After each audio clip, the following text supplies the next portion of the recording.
Hello दोस्तों, welcome to your educational channel. जैसा कि मैंने आपसे कहा था कि 10 दिन में हम आपका जो सिलेबस है वो कंप्लीट करवा देंगे। उसी क्रम में अभी आपके 2 दिन से वीडियोस नहीं आ रहे थे। वो इसलिए नहीं आ रहे थे क्योंकि जो यूनिट 7 है, आपकी इकाई 7 है, उसमें बहुत सारे प्रश्न बन रहे थे और वो प्रश्न आपको पूरे के पूरे पहुंचाने थे। हम कोशिश कर रहे थे कि आप तक वही प्रश्न पहुंचाए जाएं जो आपके सिलेबस में दिए हुए हैं और जो पहले कभी पूछे जा चुके हैं। जैसे कि जो हमारा सबसे मानक एक परीक्षा होती है वो होती है एनटीए नेट की परीक्षा। तो हमने कोशिश की है जो नेट की परीक्षा में जो एक असिस्टेंट प्रोफेसर के लेवल के वहां पर प्रश्न आते हैं, तो हमने सोचा कि हम वही प्रश्न आपको जो प्रीवियस ईयर में पूछे गए हैं वो प्रश्न आपको यहाँ पर दिखाएंगे। इसीलिए हमको 2 दिन का थोड़ा सा समय लग गया। आज हमने आपके लिए पूरी पीडीएफ तैयार कर ली है और आपको हम बताएंगे कि कौन कौन से प्रश्न पिछले वर्ष पूछे गए थे।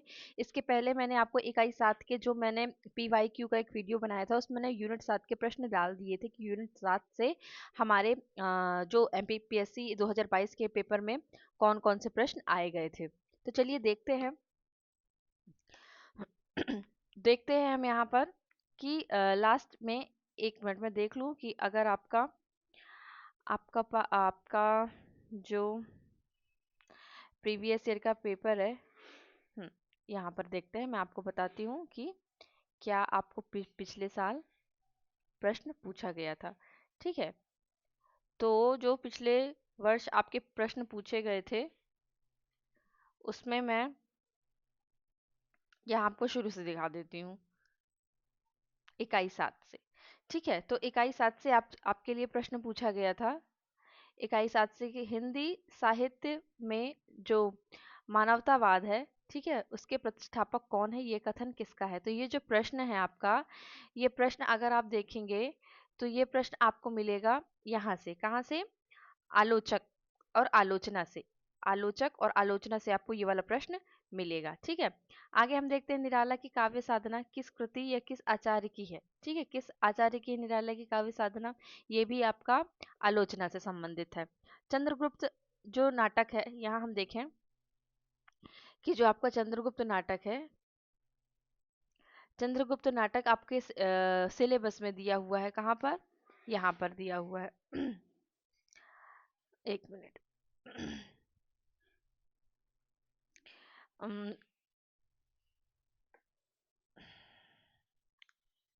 ये ये आपको चंद्रगुप्त नाटक जयशंकर प्रसाद का दिया हुआ है। तो जो ये जो प्रश्न आया था ये आपका आया था चंद्रगुप्त नाटक से आया था। ठीक है, अब कौन सा नाटक कालिदास कृत कुमार संभव पर आधारित है।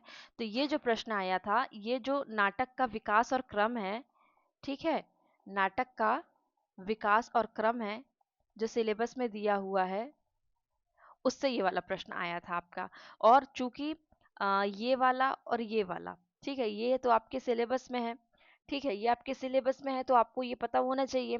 और लहरों के राजहंस, ये दो चीजें तो आपको पता होना चाहिए। तो यहाँ क्रॉस तो आप वैसे भी कर लेते दो, क्योंकि आपको पता है कि ये ये नहीं है, इनका जो कालिदास से संबंधित कुमार संभव से इनका कोई संबंध नहीं। अब बचा था आपका 8वां सर्ग और शकुंतला की अंगूठी। तो ये आपको तब पढ़ना था जब आपका नाटक का विकास और क्रम पढ़ रहे थे, तब के लिए है।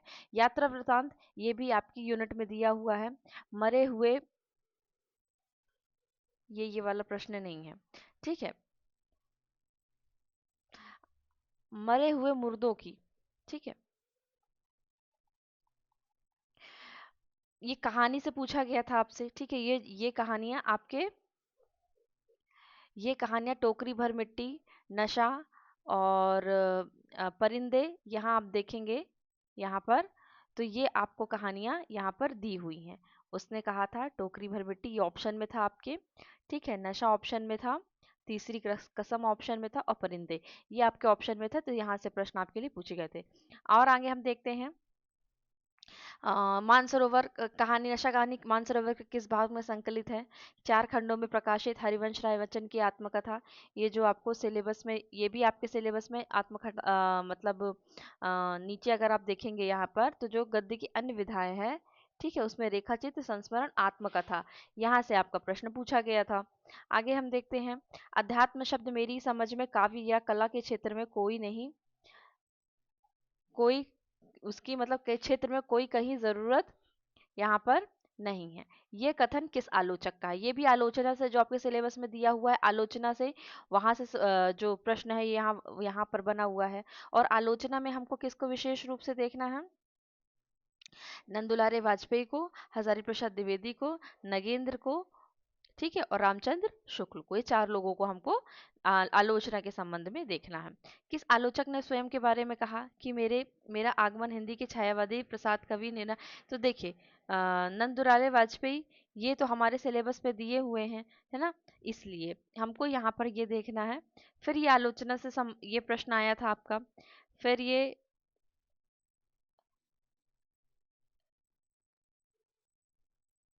जो प्रश्न है ये आपका यूनिट 6 का है।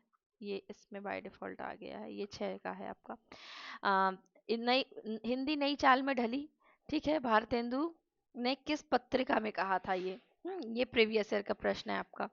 तो जब आप उनकी पत्रिकाएं पढ़ेंगे, विशेष रूप से ये 3, ठीक है, तो उसमें आप पढ़ेंगे तो आपको ये नहीं मिलेगा, आपको मिलेगा इसमें, ठीक है। तो आपको ये पढ़ना पड़ेगा। निबंध से प्रश्न पूछा गया था, और निबंध में हमें स्पेसिफिक रूप में निबंधकार के नाम दिए हुए हैं और निबंध के नाम दिए हुए हैं, तो हमें उनके जैसे निबंधकार के नाम दिए हैं यहाँ पर।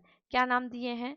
सरदार पूर्ण सिंह, आचार्य रामचंद्र शुक्ल, बाबू गुलाब राय, हजारी प्रसाद द्विवेदी, मुक्ति बोध और विद्यानिवास मिश्र। अगर इनका स्पेसिफिक नाम दिया हुआ है तो इनके निबंध के साथ साथ हमको इनके व्यक्तित्व के बारे में भी जानना जरूरी है, ठीक है। आगे हम देखते हैं, उपन्यास नाम से मासिक पत्र किसने निकाला? ये प्रश्न आपका बना था उपन्यास के उद्भव और विकास से, जो आपको सिलेबस में दिया हुआ है, ठीक है। नेक्स्ट हम देखते हैं कुबेर नाथ राय के निबंध संग्रह प्रिय नीलकंठी। ये हमारे सिलेबस में नहीं दिया हुआ है, लेकिन फिर अगेन जो निबंध का उद्भव विकास है, विकास में हमको इनको देखना पड़ेगा। नारी चेतना विषयक भारत की पहली पत्रिका होने का श्रेय, ये पत्रिका के संदर्भ में पूछा गया था आपसे।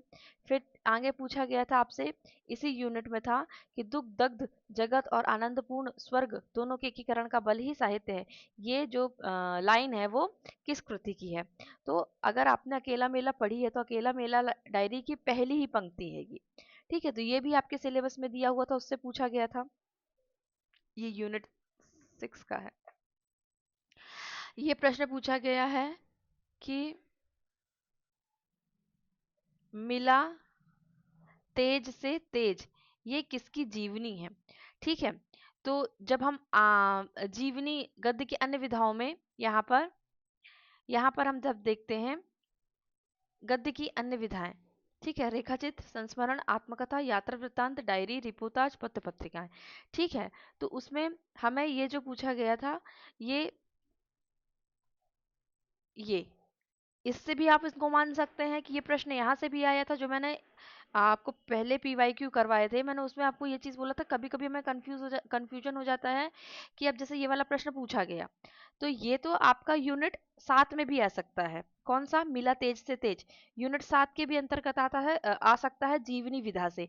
या फिर जो हम पढ़ते हैं यूनिट 9 में सुभद्रा कुमारी चौहान को देखते हैं, तो जब उनका जीवन परिचय देखते तो ये उससे भी संबंधित हो सकता है। तो ये प्रश्न आपका यूनिट 7 में भी मिल सकता है, यूनिट 9 में भी मिल सकता है, ठीक है। आगे हम देखते हैं कि भवानी प्रसाद मिश्र किस पत्रिका के संपादक थे? अगेन ये प्रश्न आपका यूनिट 9 में भी आ सकता है और यूनिट 7 में भी ये प्रश्न आ सकता है आपका। जीवन पर दिन रात चढ़ा रहता, ये तो उससे पंक्ति है, ठीक है। ये भी सेम ऐसे ही है कि ये आपका यूनिट 7 में भी आ सकता है और यूनिट 9 में भी आ सकता है, क्योंकि पत्रिकाओं के नाम है। फिर हम यहाँ देखें तो माखनलाल चतुर्वेदी 9 में हमको ज्यादा डिटेल में पढ़ना है, तो ये 9 से भी प्रश्न पूछा जा सकता है। भवानी प्रसाद मिश्र किस सप्तक के कवि हैं? ये भी आपका ये कवि है, तो ये प्रश्न जो बन सकता है आपका 6 में और 9 में, इन दोनों में बन सकता है। रमेश चंद्र शाह को पद्मश्री कब से कब सम्मानित किया गया? तो ये भी प्रश्न आपका जो हिंदी साहित्यकार हैं उसमें बन सकता है यूनिट 9 में, और यूनिट 7 में भी आपका बन सकता है ये वाला प्रश्न, क्योंकि सही अकेला मेला डायरी और रमेश चंद्र शाह नाम हमको दिया हुआ है। आगे हम देखते हैं कि अतिथि तुम कब जाओगे, ठीक है। अतिथि तुम कम जाओगे, ये प्रसिद्ध व्यंग्य कृति किसकी है? ये भी आपका 9 में शरद जोशी हमको दिए उनकी व्यंग्य रचनाएं, उसमें भी पूछा जा सकता है, और ये गद्य की विधाओं में इसमें भी पूछा जा सकता है। मतलब आपको ये समझने में कठिनाई ना हो कि ये किस सिलेबस में कहाँ से पूछा गया, उसके लिए मैंने आपको यहाँ पर बताया, और इतने प्रश्न आपको वहां से पूछे गए थे। ठीक है, अब हम जब देखेंगे प्रश्न, अब देखिए इतनी सारी विधाएं हैं, तो विधाओं में प्रश्न आपकी इस यूनिट में बहुत ज्यादा बन रहे थे, इसलिए हमको यहाँ पर थोड़ा सा कलेक्शन करने में थोड़ा सा टाइम लगा। तो अब हम क्या करते हैं, जो प्रीवियस ईयर में जो प्रश्न पूछे गए थे, हम केवल हम केवल उन्हीं को यहाँ पर शामिल करते हैं। ठीक है, तो कोशिश करेंगे हम यहाँ पर कि आपको केवल वो प्रश्न करवाएं जो वास्तव में आपके लिए इम्पोर्टेंट होंगे, और उसके साथ साथ ही आपको इनके बारे में पता चल जाएगा कि ये प्रश्न आपको कहाँ से पूछे गए थे। ठीक है, और इन प्रश्नों की आपके पेपर में आने की बहुत संभावना है, इसलिए हम यहाँ पर इनको शामिल भी कर रहे हैं। ठीक है, अब हम यहाँ पर देखते हैं कि जो शीतला माता के नाराज हो जाने के कारण भय से लोग बच्चों को चेचक तक का टीका नहीं लगवाते थे। ये इसलिए इसमें शामिल किया गया है कि जब हम देखते हैं हमारा जो उपन्यास है, उपन्यास से ये प्रश्न पूछा गया है। हम उपन्यास विधा से शुरू करेंगे, उपन्यास, कहानी, नाटक, निबंध ऐसे शुरू करेंगे। तो हम उपन्यास शुरू कर रहे हैं, तो ये इसलिए दिया गया है ये प्रश्न, क्योंकि जब हम उपन्यास का उद्भव विकास देखते हैं, कहानी का उद्भव विकास जब हम देखते हैं यहाँ पर, तो हम देखते हैं वहां पर कि सबसे पहले हमें कौन सी कहानी हमको मिलती है देवरानी जेठानी कहानी, परीक्षा गुरु, ये सारी हमको दिखती हैं, और ये हमारे सिलेबस में भी है। ठीक है, तो इसलिए हमको यहाँ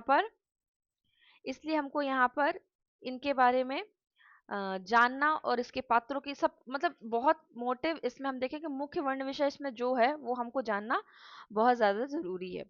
तो इसके बारे में मैं यहाँ आपको बताती भी जाऊंगी, चूंकि मैं आपको यहाँ पर पूरा सिलेबस कंप्लीट नहीं करवा सकती, लेकिन जैसे जैसे प्रश्न आएंगे उन प्रश्नों के बारे में थोड़ा बहुत हम डिस्कस करते जाएंगे। तो जब हम उपन्यास का विकास देखते हैं, उद्भव विकास देखते हैं, वहां पर ये प्रश्न ये जो कहानी है ये मुख्य रूप से आती है। ठीक है, कहाँ आती है मुख्य रूप से? जब हम कहानी का उपन्यास का उद्भव विकास देखते हैं, वहां पर ही हमको दिखाई देती है। अब हम यहाँ पर देखते हैं कि जो देवरानी जेठानी कहानी थी, ये कब आई थी? ये आई थी 1870 ईस्वी में आई थी। ठीक है, और इसके उपन्यास कौन कौन थे? तो इसके उपन्यासकार थे पंडित गौरी दत्त। ठीक है, और जो गोपाल राय हैं, गोपाल राय ने इसको हिंदी का प्रथम उपन्यास माना है। क्या माना है? हिंदी का प्रथम उपन्यास माना है। ठीक है, अब जैसे जैसे प्रश्न आएंगे वैसे वैसे हम चीजें आपको वहां पर बताते जाएंगे। ठीक है, तो यहाँ हम देखते हैं यहाँ पर हम देखते हैं, ये आपको प्रश्न पूछा गया था। ये प्रश्न ऐसा था कि इसमें ये पूछा गया था, ये भी पात्र हैं और ये भी पात्र हैं। ठीक है, अब दो पात्र हैं इसमें, और इन दो पात्रों में आपको ये बताना था कि जैसे मान लीजिए शकुन है, शकुन और बंटी, ये दोनों क्या हैं? ये दोनों क्या हैं? एक ही उपन्यास के दो पात्र हैं। ठीक है, तो उन दो पात्रों को आपको सुमेलित करना था। जैसे शकुन है, शकुन का क्या है? शकुन का है बंटी। ठीक है, क्या है? बंटी। तो अगर आपको एक का भी पता हो गया ना कि शकुन का क्या है, बंटी, तो आप इससे इजीली लगा सकते हो कि दूसरे का क्या होगा। दूसरे का होगा अघोर भैरव। ये आपका बाणभट्ट की आत्मकथा से था, ये आपका बंटी जो उपन्यास है उससे था। ठीक है, ये कहाँ से था? बाणभट्ट की आत्मकथा से था। ठीक है, पार्वती और राम बोला, ये आपका किस उपन्यास से था? ये इसलिए यहाँ पर शामिल किया गया है कि कहीं ना कहीं ये आपके सिलेबस से रिलेटेड है। तो पार्वती और राम बोला किस उपन्यास में थे? ये थे आपके मानस के हंस उपन्यास में थे। ठीक है, इसलिए ये प्रश्न यहाँ पर शामिल किया, और हलीमा का सौदागर सिंह से। ठीक है, आगे देखते हैं हम। जो इम्पोर्टेंट है हम केवल वही प्रश्न यहाँ पर करेंगे। आगे हम देखते हैं कि जो परीक्षा गुरु उपन्यास है, ठीक है, ये इसलिए भी इम्पोर्टेंट है, ये इसलिए भी आपको इम्पोर्टेंट है क्योंकि ये आपके जो उपन्यास का उद्भव विकास है ना, उद्भव विकास में ये बहुत इंपॉर्टेंट है। वैसे तो आपको 4 उपन्यास दिए हैं, गोदान, मानस का हंस, त्यागपत्र और बाणभट्ट की आत्मकथा, ये 4 उपन्यास दिए गए हैं।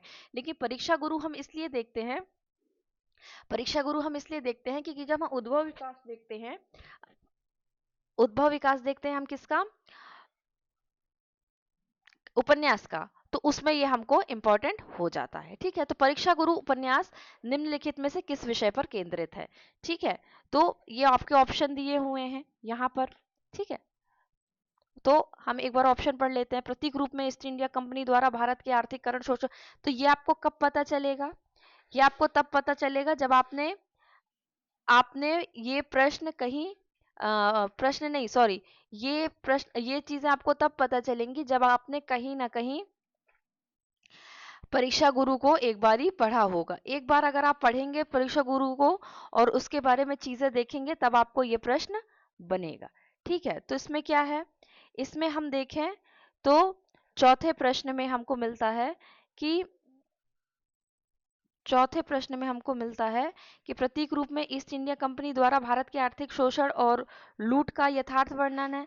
दूसरा ऑप्शन हमको मिलता है कि जो आपके प्रथम स्वाधीनता संग्राम में ब्रिटिश शासन है ना, उनके द्वारा भारतीयों में फूट डालने का प्रयास दिखता है। तीसरा ऑप्शन हमको क्या दिखता है, तीसरा ऑप्शन हमको दिखता है कि सामंत वर्ग के पतोन्मुख चरित्र का वर्णन है, क्या है। और चौथा ऑप्शन हमको क्या दिखता है, स्त्रियों की शिक्षा पर विशेष बल है। तो इसमें हम देखें तो हमको क्या दिखता है कि प्रतीक रूप में ईस्ट इंडिया कंपनी द्वारा भारत के आर्थिक और शोषण का ये लूट का यथार्थ चित्रण हमको दिखता है। आगे हम देखते हैं, आगे हम देखते हैं कि चूंकि जो आपकी विधाएं हैं ये बहुत बड़ा टॉपिक है, भले प्रश्न 2 ही आए लेकिन टॉपिक ये बहुत बड़ा है। उद्भव विकास से भी प्रश्न आ सकता है और जो आपके सिलेबस में दिया है वो तो आ ही सकता है। अब इसमें हमने इसको क्यों शामिल किया है, क्योंकि शेखर और ये सब तो हमारे में नहीं थे, सिलेबस में नहीं थे। उद्भव विकास में जरूर है, पर स्पेसिफिक जो दिया था वो स्पेसिफिक हमको ये बाणभट्ट दिया था। तो बाणभट्ट में जो हमको पात्रों में इसका नाम आता है, तो यहाँ हम देखते हैं किसका नाम, यहाँ हम नाम देखते हैं निपुणिका का। जो बाणभट्ट की आत्मकथा है उसमें हम किसका नाम देखते हैं, निपुणिका का नाम देते हैं। अब यहाँ थोड़ा सा ऊपर मैंने नहीं बताया था, अब यहाँ हम देखते हैं बाणभट्ट की आत्मकथा के बारे में थोड़ी सी चीजें हम देख लेते हैं। पहली बात तो यह कि बाणभट्ट की एक बार हम बताएंगे, दूसरी बार फिर जब ये प्रश्न दोबारा आएगा तो हम दोबारा इसको नहीं देखेंगे। जो बाणभट्ट की आत्मकथा है ना, तो वो किसकी है, वो हजारी प्रसाद द्विवेदी की रचना है। ठीक है, और इसमें जो सबसे खासियत है वो क्या है, वो इसमें सबसे बड़ी खासियत ये है कि ये एक प्रकार का जो ऐतिहासिक ऐतिहासिक परिवेश को लिखा गया है, वो तो ठीक है इसमें कि ऐतिहासिक, पर उसके साथ साथ ही ना, तो इसमें क्या है, मनोवैज्ञानिक और मनोविज्ञान को केंद्र में रखकर, मनोविश्लेषण को केंद्र में रखकर ये उपन्यास लिखा गया है। मनोविश्लेषण और मनोवैज्ञानिक का जब हम नाम लेते हैं तो हमको नाम आता है जैनेन्द्र कुमार, इलाचंद्र जोशी, अज्ञेय देवराज, इन सभी का नाम आता है। लेकिन जो आपके हजारी प्रसाद द्विवेदी हैं, उन्होंने भी इस जो उपन्यास है उसको अपनी मनोविज्ञान की ही श्रेणी में रखा है। ये जो ये जो बाणभट्ट की आत्मकथा जो उपन्यास है ये आया था आपका 1946 में। इसके साथ साथ ही इनके 4 और अन्य उपन्यास थे। एक था उनका, पहला था बाणभट्ट की आत्मकथा, दूसरा था उनका चारू चारू चंद्रलेख। ठीक है, ये आया था 1946 में। चारू चंद्रलेख आया था 1963 में। इसके बाद आया था उनका पुनर्नवा, इनका क्रम पूछा जाता है, 1973 में। और अनाम दास का पोथा, ये किस में है, 1976 में। देखिए ऐसा है कि हम इसलिए इसको यहाँ पर आपको ये चीज बता रहे हैं क्योंकि तो आपको ये ध्यान रहे कि आपको ये भी पढ़ना है। क्यों, क्योंकि बाणभट्ट की आत्मकथा हमारे सिलेबस में दिया हुआ है, प्लस हजारी प्रसाद द्विवेदी उपन्यास में हमको दिए हुए, तो हमें इनके बारे में पढ़ना ज्यादा जरूरी है। और रही बात इनके पात्रों की, तो पात्रों में हम बाणभट्ट की आत्मकथा में क्या कर, अभी आगे भी पात्र आएंगे आपके, जो आगे जब हम और प्रश्न करेंगे उपन्यास के, तो आपको बाणभट्ट की आत्मकथा से पात्रों के नाम भी पूछे जाएंगे। तो बाणभट्ट की आत्मकथा में जो प्रमुख, हम पहले यहाँ पर अगर स्त्री पात्र देख लें, मैं यहीं पर कर दे रही हूँ क्योंकि फिर बाद में मैं आगे आपको नहीं बताऊंगी, आगे फिर हम केवल प्रश्न करेंगे। तो यहाँ पर अगर हम स्त्री पात्रों को देखें तो यहाँ पर आती है निपुणिका, जिसका एक नाम यहाँ पर दिया हुआ है, जिसको हम न्यूनिया भी कहते हैं। ठीक है, क्या कहते हैं? न्यूनिया भी कहते हैं। और क्या दिया है? भट्टिनी। एक नाम क्या है स्त्री पात्रों में? भट्टिनी। और अन्य पात्र जो स्त्री पात्र है वो क्या है? सु सुचरिता। ठीक है, और एक है महामाया, जो मैंने अभी ऊपर देखा था, महामाया और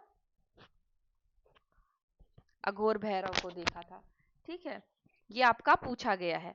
और पुरुष पात्र में अगर हम देखें तो एक हो गए आपके बाणभट्ट, एक अघोर भैरव जो मैंने ऊपर करा दिया था, और एक व्यक्ति का नाम आता है विरति वज्र।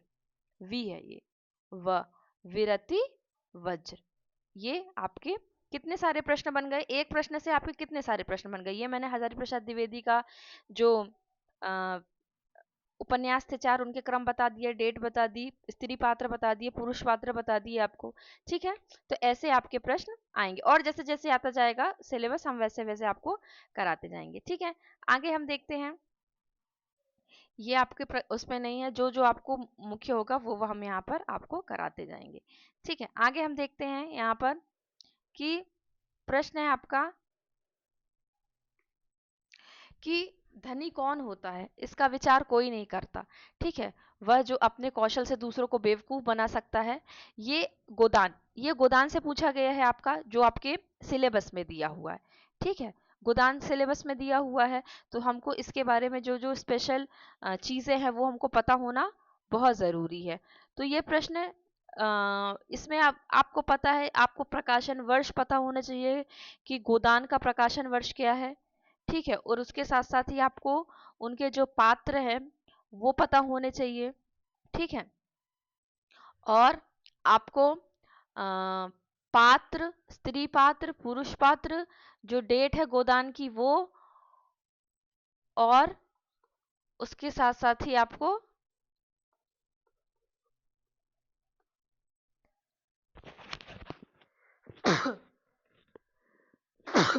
सॉरी, किस रचनाकार की ये रचना है ये आपको पता होना चाहिए। ठीक है, तो यहाँ पर हम 3-4 प्रश्न कर लेंगे। किससे? आपके मुंशी प्रेमचंद से लेकर। सबसे पहले गोदान किसकी रचना है? मुंशी प्रेमचंद की, आपको पता होना चाहिए। ठीक है, मुंशी प्रेमचंद की रचना है गोदान। कब प्रकाशित हुई? 1936 में। पात्र क्या क्या है? ठीक है, अभी तो ये पात्रों के नाम दिए हुए हैं, कुछ कुछ पात्रों के नाम दिए हैं, जैसे मालती हो गई, मेहता जी हो गए, गोविंदी हो गई, ठीक है, मिर्जा खुर्शीद हो गए, अमरपाल सिंह हो गए, ये हैं। लेकिन इसके अलावा भी पात्र हैं, जिसमें हम दो श्रेणी में रखते हैं। एक रखते हैं हम ग्रामीण ग्रामीण पात्रों को, और एक हम रखते हैं यहाँ पर शहरी पात्रों को। तो ग्रामीण पात्र में कौन कौन आते हैं? तुम आपके आता है होरी, गोबर, धनिया, झुनिया। ठीक है, झुनिया। आपका आता है दाता दीन, माता दीन, नोखेराम, झिंगुरू सिंह, सिलिया, रूपा, सोना, हीरा, भोला। ये जो मैं नाम ले रही हूँ ये आपको आगे प्रश्न में आएंगे। और शहरी पात्रों में, नगरीय पात्रों में हम देखें तो कौन आते हैं? ओमकारनाथ, ठीक है, श्याम बिहारी तनखा, ठीक है, तनखा, खन्ना साहब, मेहता, मिर्जा खुर्शीद, मालती, राय साहब, अमरपाल सिंह, जो इनका यहाँ नाम है। तो ये आपके इसमें प्रश्न बनते हैं। इन सब चीजों से प्रश्न आपके आगे आने वाले समय में जब हम आगे करेंगे तब आपके बनेंगे प्रश्न। तो ये पूछ रहा है कि धनी कौन होता है, तो ये किसने किससे कहा? ये संवाद किसके बीच हुआ है? तो ये संवाद हुआ है गोविंदी और मेहता के बीच में। ठीक है, आगे हम देखते हैं। आगे हम देखते हैं कि जो उपन्यासों का प्रकाशन वर्ष के अनुसार सही क्रम लगाइए। आपको इसी क्रम में नहीं पूछा जाएगा, पर आपको इसलिए ये यहाँ पर दिया हुआ है क्योंकि ये जो उपन्यास है ये अपने आप में महत्वपूर्ण है, तो हमको इनके बारे में पता होना चाहिए। तो जो निसहाय हिंदू है, जो निसहाय हिंदू परीक्षा गुरु का समय आपको पता होना चाहिए 1882। ठीक है, किसके द्वारा लिखा गया है? तो लाला श्रीनिवास दास के द्वारा लिखा गया है। और आचार्य रामचंद्र शुक्ल जो है वो इसको हिंदी का प्रथम उपन्यास मानते हैं। देवरानी जेठानी के बारे में मैंने अभी आपको बता दिया, ये 1870 में आई थी। ठीक है, नूतन ब्रह्मचारी। ठीक है, नूतन ब्रह्मचारी जो अ, उपन्यास है, ये भी अगर आप शुरू के उपन्यासों में देखें तो इनका नाम आता है। ठीक है, प्रेमचंद के पूर्व में अगर हम देखें तो नूतन ब्रह्मचारी का नाम आता है और इसका जो समय है वो है 1886। ये किसकी रचना है नूतन ब्रह्मचारी?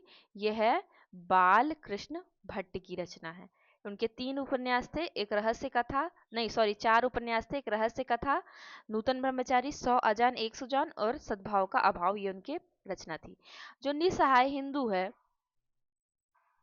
निसहाय हिंदू जो रचना है वो है आपकी राधा कृष्ण दास की है। ठीक है, राधा कृष्ण दास की रचना जो आई थी आपकी 1890 में, राधा कृष्ण दास की रचना है। तो इस अगर हम प्रकाशन वर्ष के अगर अनुसार देखें तो आपका पहले आएगा देवरानी जेठानी की कहानी। ठीक है, फिर आपका क्या आएगा? फिर आएगा आपका परीक्षा गुरु, फिर आपका क्या आएगा? नूतन ब्रह्मचारी, और फिर आएगा आपका निसहाय हिंदू। ठीक है, निसहाय हिंदू आएगा। तो मतलब ए और डी, फिर आपका आएगा बी और फिर आपका आएगा सी। ठीक है, तो इसके अनुसार आपका ये वाला उत्तर सही जाएगा। अब आगे देखते हैं, क्या तुम इतना भी नहीं जानते कि नारी परीक्षा नहीं चाहती प्रेम चाहती है? ठीक है, ये पूछा गया है कि गोदान जो आपका उपन्यास सिलेबस में दिया हुआ किन पात्रों के बीच में हुआ? तो पात्र मैंने आपको अभी बता दिए हैं। ठीक है, मैंने अभी आपको पात्र बता दिए हैं। अब हम ये देखते हैं कि किसके किसके बीच बोला गया है। तो अगर आपने थोड़ा सा पेपर पहले पेपर या ये प्रीवियस ईयर के क्वेश्चन लगाए होंगे तब, या फिर आपने अगर उपन्यास बहुत अच्छे से पढ़ा है तो आपको पता होगा कि ये मालती और मेहता के बीच में ये संवाद हुआ था। आगे हम देखते हैं, परीक्षा गुरु समय मैंने बता दिया है इसका, देवरानी जेठानी का भी समय बता दिया है। शेखर एक जीवनी जो थी अज्ञेय की रचना है, बहुत महत्वपूर्ण रचना है इसकी। और जैसे जैसे जो महत्वपूर्ण रचना है उनके रचनाकारों का नाम और जो उनका प्रकाशन है ना वो हमको जानना बहुत जरूरी। जैसे अज्ञेय, ये है अज्ञेय की जो शेखर एक जीवनी है, सबसे पहली बात तो हम इसको देखेंगे कि 2 पार्ट में आई थी, 2 भागों में आई थी। ठीक है, पहला भाग जो था इसका वो था 1940 में और दूसरा जो था वो 1944 में आया। ठीक है, 3 चीजें मैंने बता दी। और इनकी जो अन्य रचनाएं हैं अज्ञेय की हम और रचनाएं देखें यहाँ पर, तो जिनकी कम कम है उनकी हम बता सकते हैं मुख्य मुख्य रचना, जैसे जिनकी 3-4 है। जैसे इनका पहले क्या आया था, सबसे पहले रचना अज्ञेय अज्ञेय का आया था शेखर एक जीवनी। ठीक है, दूसरा कौन सा आया था? दूसरा आया था इनका नदी के द्वीप, इसी नाम से उनकी कविता भी थी। और तीसरा उनका आया था अपने अपने अजनबी। मात्र 3 है इसलिए यहाँ पर जल्दी से हमने बता दिया। गोदान के बारे में हमने बता ही दिया। पात्र देख लेते हैं।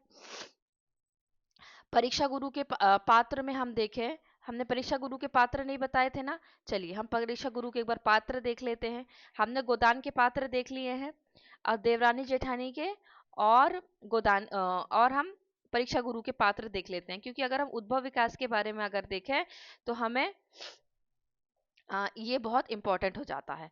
तो चलिए हम परीक्षा गुरु के थोड़े से पात्र देख लेते हैं, तो आपको यहाँ पर बन जाएगा परीक्षा गुरु। ठीक है, परीक्षा गुरु के पात्र देखें यहाँ पर, तो हमको इसमें दिखते हैं लाला, मदन मोहन, ठीक है, मदन मोहन, ब्रज किशोर, मुंशी और चुन्नीलाल। ठीक है, ब्रज किशोर, चुन्नीलाल, चुन्नीलाल, और 3 पात्र मुख्य रूप से हमको इसमें दिखते हैं। देवरानी जेठानी की कहानी में अगर हम देखें तो हमको मिलते हैं पार्वती, ठीक है, सुखदेई, दौलत राम, और छोटे। ठीक है, ये हमको मुख्य रूप से पार्वती, हमको जो मानस का हंस है उसमें भी हमको पार्वती अम्मा दिखती हैं। ठीक है, मानस का हंस जब हम देखते हैं तो हमको उसमें भी पार्वती अम्मा दिखती हैं। कुछ कुछ पात्र ऐसे हैं कि जो दो दो उपन्यासों में एक जैसे होते हैं। ठीक है, आगे हम देखते हैं कि यहाँ से अगर हम देखें तो जो मैंने आपको बताया मदन मोहन, तो परीक्षा गुरु का हमको हमारा क्या हो गया, ए का हो गया हमारा 3। ठीक है, और देवरानी जेठानी का हो गया हमारा गोविंदी। ठीक है, और शेखर एक जीवनी का नहीं, परीक्षा गुरु का हो गया हमारा ये वाला, सॉरी लाला मदन मोहन। और देवरानी जेठानी का हो गया हमारा सर्वसुख बनिया। इससे 2-3 बार प्रश्न पूछे गए, सर्वसुख बनिया के परिवार को आधार लेकर कहानी। शेखर एक जीवनी से शारदा और गोदान से गोविंदी। ठीक है, मानस का हंस उपन्यास में वर्णित विषय क्या है, राम और काम का द्वंद्व, पत्नी के प्रति अतिशय आसक्ति। ठीक है, पत्नी के प्रति अतिशय आसक्ति, सांसारिकता के प्रति पुनः आसक्ति, या काशी की वैश्या के प्रति तुलसी का सफल प्रेम। ठीक है, ये मानस के हंस से आपका पूछा गया है। ये बहुत अच्छा प्रश्न है, आप इसको आईएमपी लगा सकते हैं, क्योंकि ये प्रश्न इसलिए पूछा गया है कि जिस भी व्यक्ति ने मानस का हंस पूरा पढ़ा होगा ये उसी को पता होगा काशी की वैश्या के बारे में। ठीक है, तो यहाँ पर हम देखते हैं, यहाँ पर हम देखते हैं कि जो मानस का हंस उपन्यास है, मानस के हंस के उपन्यास में हम देखते हैं कि जो सांसारिकता के प्रति पुनः आसक्ति नहीं दिखाया है और काशी की वैश्या के प्रति सफल प्रेम नहीं दिखाया है। वहां पर क्या दिखाया है, वहां पर मात्र ये दिखाया गया है कि जो राम और काम का द्वंद्व और पत्नी के प्रति जो अतिशय आसक्ति है वो दिखाया गया, यानी कि ए और बी आपका सही है। मेरठ में सर्वसुख नामक, ये भी मैं जो पात्र करवा रही थी उसमें सर्वसुख नामक बनिया अग्रवाल की जो चर्चा थी। ठीक है, कहानी पूछ रहा है कौन सी है, तो वो है आपकी देवरानी जेठानी की कहानी। अब निसहाय हिंदू के बारे में बता दिया था, वामा शिक्षक और भाग्यवती के बारे में आपको नहीं बताया था। तो जो वामा शिक्षक है और भाग्यवती है, ये दोनों क्या है, ये दोनों ही आपके जो हम उपन्यास का जब हम प्रारंभ करते हैं तो उपन्यास के प्रारंभ में आपको वामा शिक्षक और भाग्यवती दिखते हैं। तो भाग्यवती का समय क्या माना जाता है, भाग्यवती का समय माना गया है 1877 ईस्वी, और श्रद्धाराम फुलौरी ने इसको लिखा है। और इसी में आपकी जो ओम जय जगदीश हरे जो आरती है वो हमको इसी इसी रचना में हमको मिलती है। आगे हम देखते हैं जो आपका वामा शिक्षक है, वामा शिक्षक भी आपकी क्या है, प्रारंभिक प्रारंभिक उपन्यासों में से एक है। इसके जो रचनाकार हैं वो हैं उपन्यासकार ईश्वरी प्रसाद और कल्याण राय, और इसका जो समय है वो है 1872 ईस्वी। ईश्वरी प्रसाद और कौन है, कल्याण राय, दो व्यक्तियों ने मिलकर इसको लिखा था। तो हमको थोड़ा थोड़ा सबकी विषय वस्तु, पात्रों के नाम, समय, काल, ये सब हमको जो मुख्य मुख्य रचनाएं हैं उनके बारे में तो पता होनी ही चाहिए। बाण भट्ट की आत्मकथा का केंद्रीय विषय क्या है, ये प्रश्न जो आया है आपका, ये प्रश्न इस संदर्भ में आया है कि आपने अपनी बाण भट्ट की आत्मकथा जो आपको सिलेबस में दी हुई है, आपने उसको कितना ज्यादा डिटेल में पढ़ा है, उस हिसाब से आपका प्रश्न बना है। ठीक है, तो देखते हैं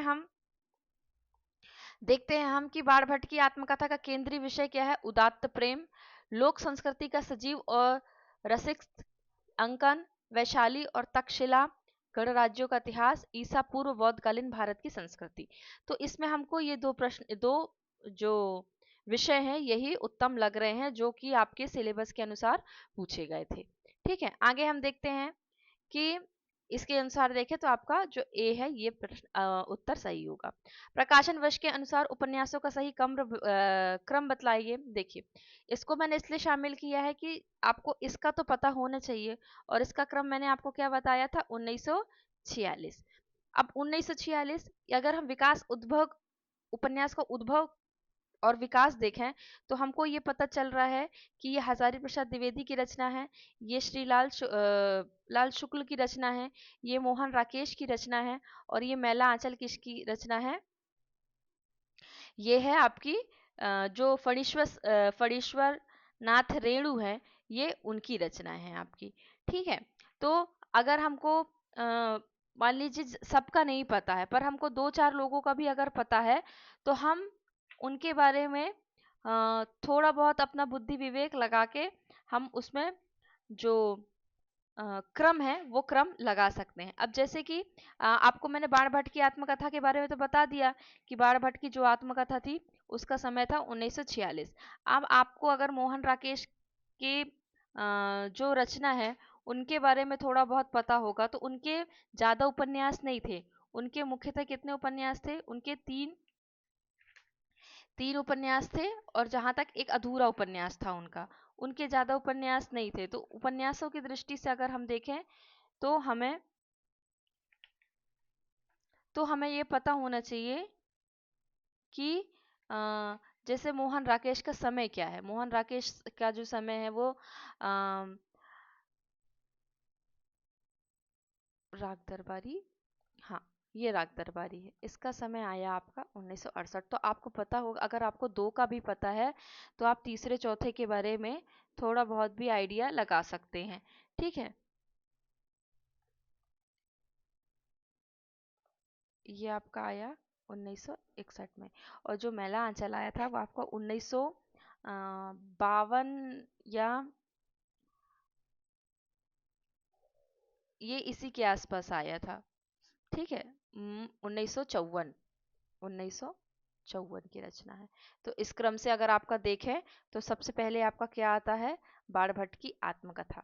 ठीक है, फिर उसके बाद मैला आंचल, फिर उसके बाद आता है अंधेरे बंद कमरे में, और राग दरबारी। तो कम से कम अभी अभी अब हम पढ़ते पढ़ते हमें बहुत से याद हो जाएंगे। देखिए, बाणभट्ट की आत्मकथा मैंने आपको बता दिया था। अभी आपका मैला आंचल और मोहन राकेश का ये अंधेरे बंद कमरे में एक दो बारी और पूछा जाएगा, और राग दरबारी पूछा जाएगा।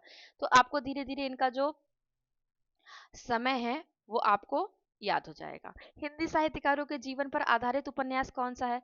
ये प्रश्न इसलिए यहाँ पर लिया गया क्योंकि मानस का हंस आपके सिलेबस में है। और जो मानस का हंस है, मानस का हंस आपके लिए इम्पोर्टेंट है। क्यों? क्योंकि ये आपके क्या है? सिलेबस में दिया हुआ है। और आपके सिलेबस में दिया हुआ है तो इसके साथ साथ आपको मानस के हंस के साथ साथ ही आपको अमृतलाल नागर के और अन्य उपन्यासों को भी देखना जरूरी है। इसके साथ साथ ही अमृतलाल नागर के जो उपन्यास है वो कम संख्या में नहीं है। अमृतलाल नागर के उपन्यासों की संख्या अधिक है। ठीक है, बहुत मतलब 10 से ज़्यादा है उनके उपन्यासों की संख्या। तो हमें 10 नहीं याद कर रहे हैं, हमें केवल जो मुख्य मुख्य हैं, जैसे मानस का हंस हो गया, ठीक है, शुरू के जो उनके उपन्यास हो गए, तो हमको ऐसे उपन्यास यहाँ पर देखने हैं। तो चलिए देखते हैं हम अमृतलाल नागर की। तो खंजन नयन, बाणभट्ट की आत्मकथा, फिर से आ गया। मैंने बाणभट्ट की आत्मकथा के बारे में आपको बता ही दिया है कि बाणभट्ट की आत्मकथा का जो समय है वो है 1946। ठीक है, और मानस का हंस जो आपके सिलेबस में दिया हुआ है इसका समय है 1972, 1972 के आसपास है। कम से कम जो जो हमारे सिलेबस में दी हुई रचनाएं हैं उनके बारे में तो हमें जानना ज़रूरी है। उसके बाद जो आपका दिया हुआ है ऑप्शन में दिया हुआ है महासमर। ठीक है,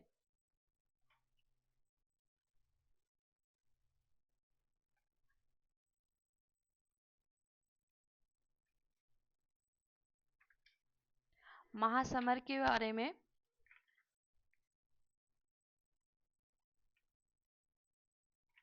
एक मिनट।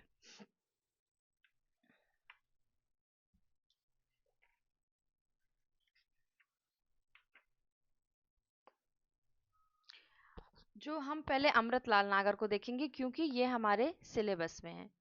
ठीक है, ये हमारे सिलेबस में है। पहले हम अमृतलाल नागर को यहाँ देखते हैं, फिर मैं आपको आगे बताती हूँ। इनका जो पहला उपन्यास है, इनके अगर हम कुल उपन्यास देखें तो मैंने बताया था 10 से ज़्यादा है ना, तो इनकी 15 उपन्यास है।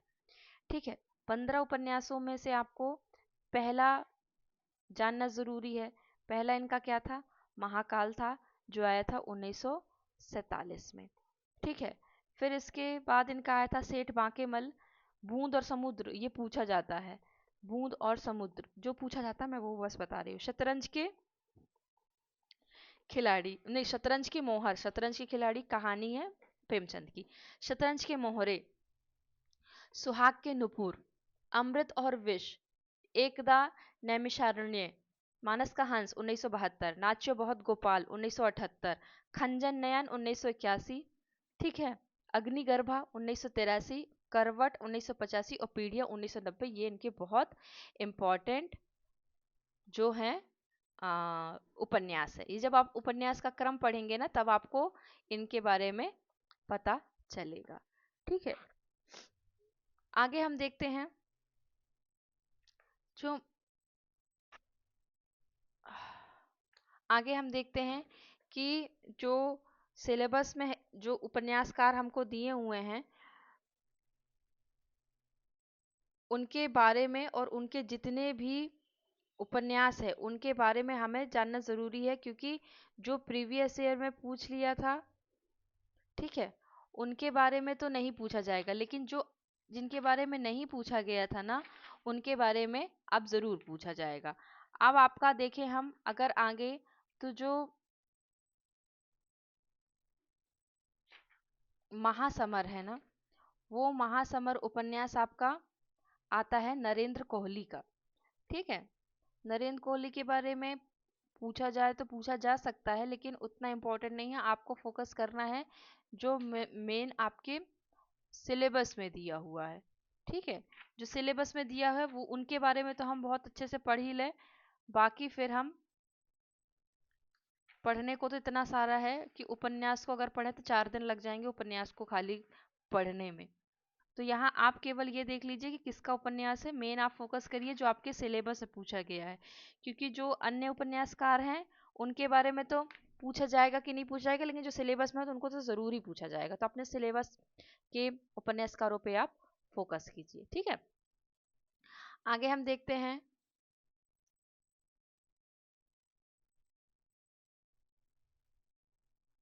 ये हो गया हमारा धरती धरना अपना। ठीक है, ये उतना इम्पोर्टेंट नहीं है, बस जगदीश चंद्र माथुर का है, आप इतना याद कर लीजिएगा। पीडीएफ में सब कुछ दिया, लेकिन मैं सोच रही हूँ आपको वो प्रश्न कराऊं जो आपके सिलेबस से संबंधित है। ठीक है, आगे हम देखते हैं कि तमस उपन्यास के बारे में। तमस उपन्यास 73 में था, ये आप देख लीजिएगा। जो मुख्य मुख्य उपन्यास है उनको सबको आप देख लीजिएगा। ठीक है, अब हम आते हैं परीक्षा ग्रुप में, क्योंकि ये आपके उद्भव विकास से संबंधित है। देखते हैं इसमें कैसे कैसे प्रश्न बन सकते हैं। और जो नेट में प्रश्न पूछे जाते हैं वो इसलिए भी इम्पोर्टेंट होते हैं ना, कि ये मानक प्रश्न होते हैं। ठीक है, अध्याय या परिच्छेद के स्थान पर किस शब्द का प्रयोग किया गया है परीक्षा गुरु उपन्यास में? फिर इसी से प्रश्न बन गया है आपका, किससे? आपके परीक्षा गुरु उपन्यास से प्रश्न बन गया। तो कैसे कैसे प्रश्न बन सकता है हम उसको भी यहाँ पर देखते चलेंगे। तो जो उपन्यास में प्रकरण शब्द का प्रयोग किया गया है। ठीक है, आगे हम देखते हैं। आगे हम यहाँ पर देखेंगे और कौन सा हमारा प्रश्न बन सकता है, कि बाण भट्ट की जो आत्मकथा उपन्यास है उसका कथानमुख यानी कि जो प्रस्तावना है, उसके अनुसार जो मिस कैथराइन है किस राष्ट्र की निवासी है? बहुत अच्छा प्रश्न है, बहुत ही अच्छा प्रश्न है। तो ये आपका जो मिस कैथराइन है, ये क्या है? आपकी ऑस्ट्रिया की निवासी है। ठीक है, आगे हम देखते हैं। मुझे उन लोगों से ज़रा भी हमदर्दी नहीं है। ठीक है, ये क्या है? ये कथन किस उपन्यास का है? किस उपन्यास का है? गोदान, मैंने इसलिए इसमें ये लिखा कि गोदान में ये ऑप्शन आपका दिया हुआ था। मैला आंचल मैंने आपको बता दिया ये। ठीक है, अब हम आप देखते हैं कि ये जो ऑप्शन है आपको कंफ्यूज करने के लिए पूछा जा सकता है। तो ये ऑप्शन आपका गोदान उपन्यास से था। ठीक है, इसलिए मैंने, इसलिए स्पेशल लाइन है, खास लाइन है, और आपके सिलेबस में है, इसलिए मैंने यहाँ पर इसको शामिल किया है। ठीक है, आगे हम देखते हैं कि अयोध्या से हरिऔध का जो ठेठ हिंदी का ठाठ है वो किस विधा की रचना है। ये इसलिए प्रश्न यहाँ पर शामिल किया गया है क्योंकि अभी तो हम उपन्यास कर रहे हैं, तो आप तो कॉमन सेंस से लगा देंगे कि उपन्यास विधा की रचना है, लेकिन ये प्रश्न किस संदर्भ में पूछा गया और मैंने यहाँ क्यों शामिल किया, ये क्यों उपन्यास के उद्भव विकास में जब शुरू शुरू में चीजें शुरू हुई थी, जहाँ सब ब्रज में ब्रज हावी था उस समय, तो उस समय खड़ी बोली में ये चीज नई नई चल रही थी, इसलिए इन्होंने प्रथम प्रयास किया हरिऔध ने, इसलिए उद्भव विकास में इनका नाम आता है। ठीक है, आगे हम देखते हैं जो हमारा प्रश्न है कि जो मानस का हंस उपन्यास है, उस उपन्यास में जब आप देखेंगे तो उस उपन्यास में जब रचनाकार प्रस्तावना देते हैं, भूमिका बताते हैं, तो वो खुद बताते हैं कि जो इन्होंने इस उपन्यास के लिए जो संदर्भ लिए हैं, ठीक है, वो कहाँ से लिए हैं, वो खुद ही अपने पुस्तकों में अपने जो भूमिका है उसमें बताते हैं कि उन्होंने ये जो संदर्भ है वो कहाँ से लिए हैं। तो उन्होंने कहाँ से लिए हैं, तुलसी की काव्य मीमांसा से। मैं डायरेक्ट उत्तर आपको बता दे रही हूँ क्योंकि समय बहुत ज्यादा हो जाएगा, हम उपन्यास ही कंप्लीट नहीं कर पाएंगे। और काशी का इतिहास ये उपन्यास से लिया गया है, और एक आपका जो अकबर है, ये इन पुस्तकों से जो सहयोग उन्होंने लिया हुआ है। तो ये 1, 4, 5 ये ऑप्शन हमको किस में मिलता है, ये हमको मिलता है डी ऑप्शन में। पहली बात। दूसरी बात ये कि ये आपके सिलेबस में दिया हुआ है, इसलिए भी मैंने इसको यहाँ पर शामिल किया कि ऐसे ही प्रश्न पूछे जा सकते हैं। आगे हम देखते हैं कि ये जो प्रकाशन वर्ष के अनुसार पहले से बात क्रम में लगाइए, ऐसा आता नहीं है क्रम में लगाने का, लेकिन जो लास्ट टाइम आपका पेपर हुआ था तो पंथ की रचनाएं ये पूछी गई थी, तो हम मान सकते हैं कि हो सकता है ऐसा आता हो। ये मैंने इसलिए शामिल किया कि इसमें यहाँ पर मैंने तो ये बता चुके हैं, तो ये दो तो आपको अब समझ में आ गए होंगे। राग दरबारी भी मैंने आपको बताया था, तो 3 तो मैंने आपको बता दिया। आपका बंटी 1971, ठीक है, आपका बंटी क्या है 1971। और जो आपका झूठा सच है, झूठा सच किसकी रचना है, यशपाल की रचना है। ठीक है, जो हम यशपाल के बारे में एक बार प्रश्न आया था कि जो यशपाल है ना वो प्रेमचंद युगीन कथा उपन्यासकार हैं या फिर प्रेमचंद के बाद के उपन्यासकार हैं। ठीक है, इसलिए यशपाल के बारे में हमें, यशपाल के भी बहुत इंपॉर्टेंट उपन्यास है। अगर आप एनटीए नेट का या पहले भी जो प्रश्न पूछे जाते थे उसमें अगर आप देखेंगे तो यशपाल के उपन्यासों से बहुत सारे प्रश्न पूछे जाते थे। ठीक है, और ये जो यशपाल है ये जो प्रेमचंद की परंपरा के अंतर्गत आते हैं। ठीक है, तो इनका जो हम पेन कहाँ गया,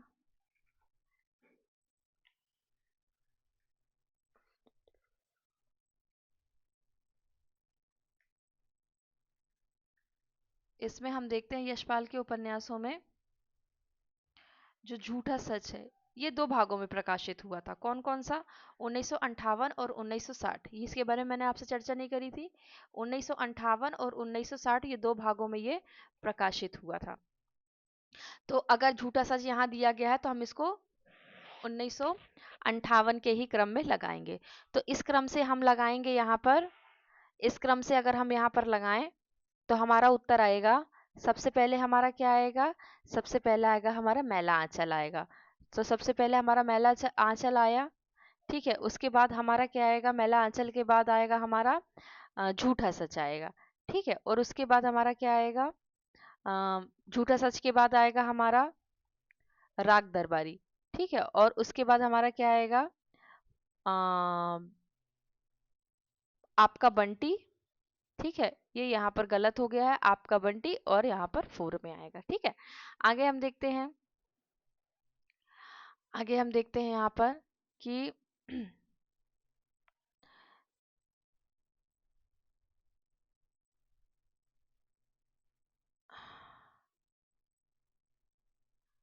ये जो आपका परीक्षा गुरु है, ये कई बार, क्योंकि उद्भव विकास में प्रथम में आए तो इसको आचार्य हज़रत प्रसाद द्विवेदी प्रथम उपन्यास ही मानते हैं, इसलिए इससे बहुत सारे प्रश्न बनते हैं। परीक्षा गुरु से 1 वर्ष पूर्व लिखा गया है, ठीक है, लेकिन प्रकाशित न हो पाने के कारण इसको प्रथम उपन्यास या परीक्षा गुरु से पहले लिखे जाने का श्रेय से वंचित रखा गया है। यह उक्ति किस उपन्यास से संबंधित है? ठीक है, तो आपको पता है कि जो आपका परीक्षा गुरु है उसका समय क्या है, ठीक है। परीक्षा गुरु का समय मैंने आपको बता दिया कि परीक्षा गुरु का समय क्या है। अब आप लगाइए, मैंने आपको अभी सबके क्रम बताए थे, सबके जैसे निसहाय हिंदू है, इसका मैंने आपको समय क्या बताया था। समय से भी आप इस प्रश्न का जो उत्तर है वो लगा पाएंगे।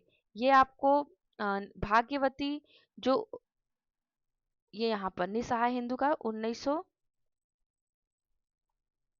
1890 में आया, तो ये इसके बारे में तो बात नहीं हो रही है। भाग्यवती कब आया आपको? 1877 में। और ये कब आया था आपका? ये आया था 1882 में। और इसके पहले क्या आया था? भाग्यवती आया था। और जो आपका वामारक्षक है, वामारंजन, ठीक है, वामारक्षक, वामारंजन, जो भी वामा शिक्षक, वामा शिक्षक, ये आपका आया था 1872 में आया था। और जो अमृत चरित्र है ये उतना इम्पोर्टेंट नहीं है। तो अभी ये हम शुरू के उपन्यासों में देखें तो इन तीनों का नाम हमको दिखाई देता है। तो भाग्यवती 77 में आया, निस्सहाय हिंदू क्या है 90 में आया, वामा शिक्षक जो है वो 72 में आया, पर यहाँ अगर ये नाम गलत है तो हम इसको छोड़ भी सकते हैं। और भाग्यवती आया 1977 में, यानी कि परीक्षा गुरु का समय क्या है? 1882। और भाग्यवती का समय क्या है? भाग्यवती का समय क्या है? आ, ये पर यहाँ पर जो बात हो रही है, यहाँ पर जो बात हो रही है वो बात हो रही है जो आपके लाला श्रीनिवास दास हैं, ठीक है, लाला श्रीनिवास दास हैं, उनके जो उपन्यास हैं, है ना, सॉरी, लाला कृष्णदास के जो उपन्यास है, राधा कृष्णदास के, सॉरी, राधा कृष्णदास का जो उपन्यास है निसहाय हिंदू, जो 1890 में आया और प्रकाशित इसके बाद हुआ ना, इसके बाद प्रकाशित हुआ, क्योंकि ये तो पहले प्रकाशित हो गया था 77 में, ये भी पहले प्रकाशित हो गया था, अगर शिक्षक की बात की जाए, ये बाद में प्रकाशित हुआ है, इसलिए इसमें निसहाय हिंदू। ये भी अगर आपको देखा जाए ना तो ये क्रम क्रम से ही पूछा गया था, अगर आपको इनका क्रम पता होगा तभी आप ये वाला उत्तर लगा सकते थे। ठीक है, आगे हम देखते हैं कि पुरुष निसंग है, स्त्री आसक्त है, पुरुष निर्द्वंद है, स्त्री क्या है? द्वंद्वोन्मुखी है, पुरुष मुक्त है और स्त्री बद्ध है। ये किस चरित्र का है? ये किस चरित्र का संवाद है? या फिर एक प्रश्न आपसे ये बन सकता था कि ये किस उपन्यास का उक्ति है, पंक्ति है। पहली बात तो ये किस उपन्यास की पंक्ति है? यह है बाण भट्ट की आत्मकथा 1946। बार बार हम बोलते जाएंगे तो आपको रट जाएगा क्योंकि आपके सिलेबस में है। अब इसमें पूछा गया है कि ये किस व्यक्ति ने कहा है, ये तो किस व्यक्ति ने कहा है? ये कहा है महामाया भैरवी ने कहा है। मानस का हंस उपन्यास के पात्र हैं, मानस का हंस 1972, मेघा भगत ये उपन्यास के पात्र हैं, ठीक है। और अगर आपने मानस के हंस के जो पात्र देखे होंगे, ये उसमें बहुत सारे पात्र हैं, मानस के हंस में बहुत सारे पात्र हैं। डिटेल में अगर उनके बारे में स्पेसिफिक हम पढ़ने जाएं तो हमको बहुत सारे पात्र मिलते हैं। तो एक मिनट,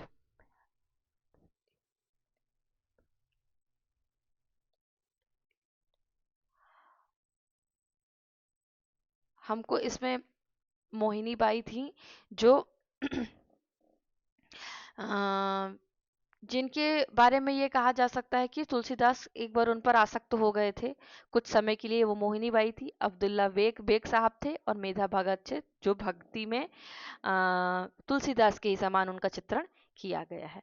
तो इस ऑप्शन में अगर हम देखें तो 3 2, 3, 4 ये आपका उत्तर जाएगा। इस प्रश्न को यहाँ पर रखने का मतलब जो आपके मानस का हंस उपन्यास है उनके पात्रों से परिचय कराना है। ठीक है, आगे हम देखते हैं उपन्यास में कि उपन्यास का कालक्रम अनुसार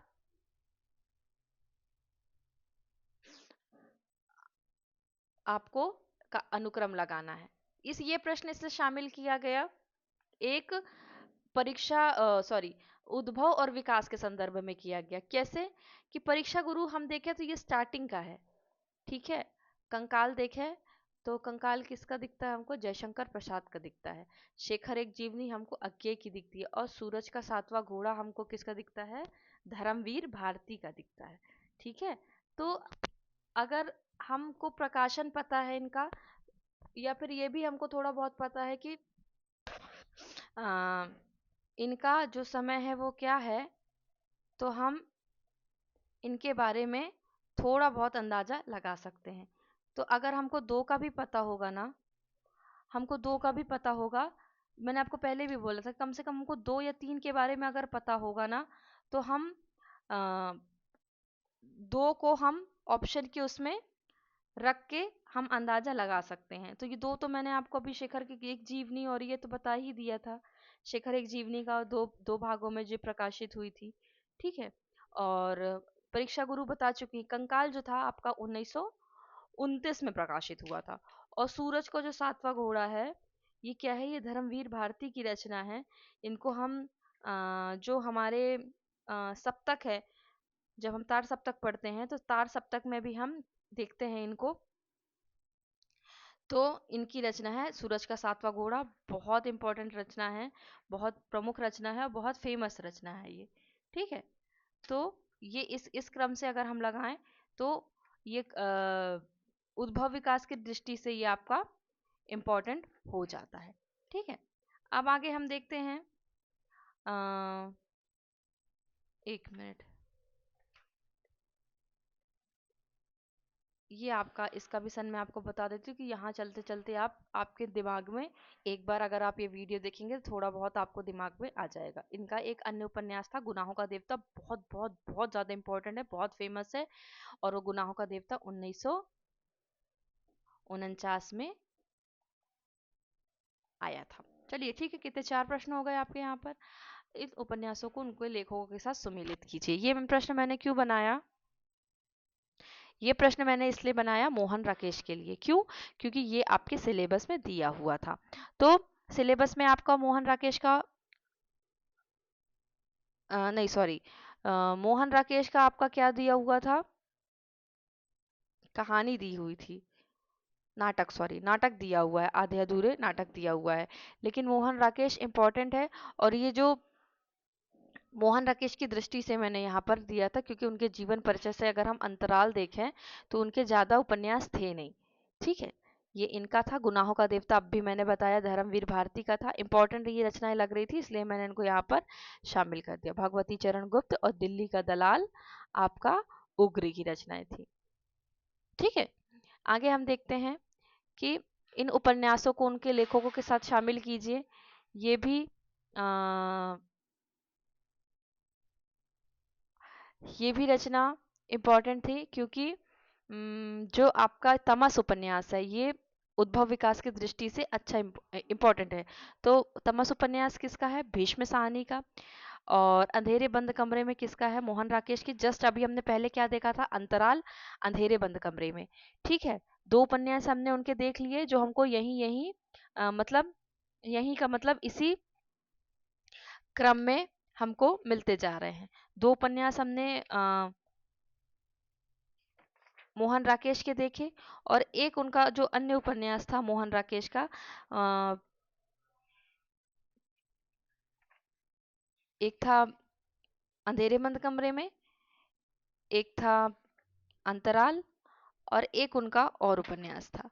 ठीक है, उनके ज्यादा उपन्यास नहीं थे, इसलिए हमको उनके बारे में जिन जिन जिन रचनाकारों के ज्यादा उपन्यास नहीं है तो उनको एक बारी हम देख लें तो हमारे लिए वो अच्छा हो जाएगा। आगे हम देखते हैं कि जो नीला चांद है वो नीला चांद किसकी रचना है? पीली आंधी है प्रभा खेतान की, ठीक है, और नीला चांद है शिव प्रसाद सिंह का। तो ये आपको थोड़ा थोड़ा पता, जैसे पीली आंधी प्रभा खेतान की, ये भी हम उद्भव विकास में देखें तो इनका नाम जरूरी होता है।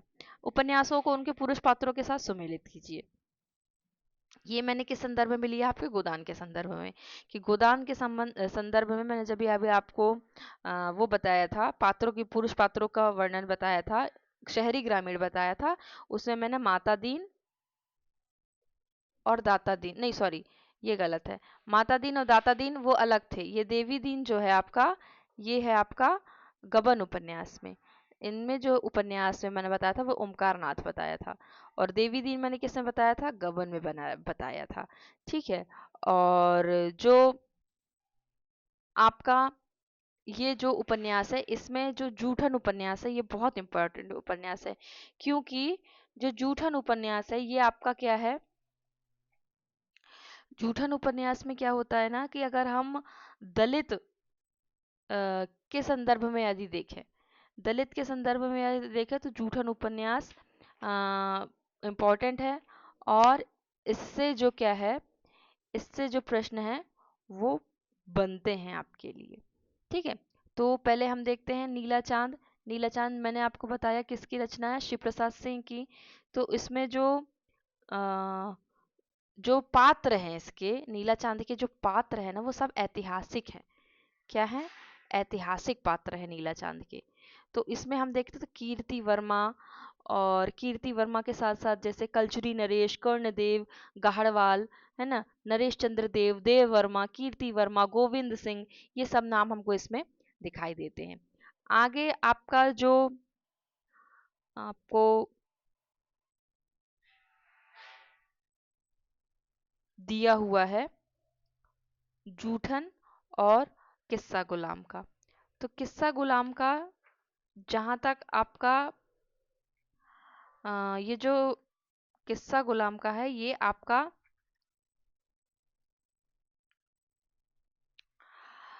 रमेश चंद्र शाह की, 1 मिनट का आप मुझे समय दीजिए, मैं पूरा कंफर्म कर रही हूँ आपको, कि ये जो रमेश चंद्र शाह की रचना से लिया गया है किस्सा गुलाम का, ठीक है। तो रमेश चंद्र शाह जो हैं वो आपके क्या हैं? सिलेबस में हैं।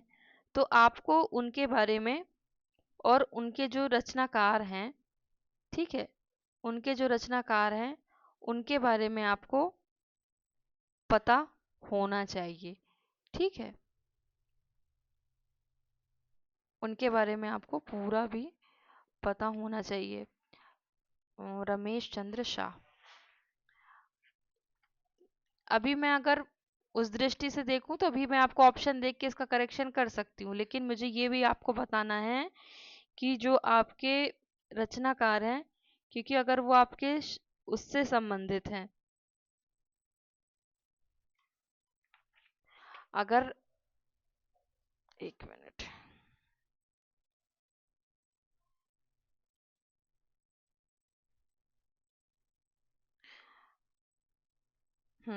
करेक्ट, ये जो रचना है आपकी किस्सा गुलाम का, ये किसकी है?